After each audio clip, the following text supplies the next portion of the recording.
Data from the CDC reinforces what we have seen play out during the pandemic, that communities of color and places with poverty are more vulnerable to becoming COVID hotspots.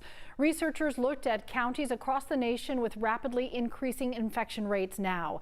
They found these areas tend to have a higher percentage of racial and ethnic minority residents and crowded housing units. This was especially true in less urban areas.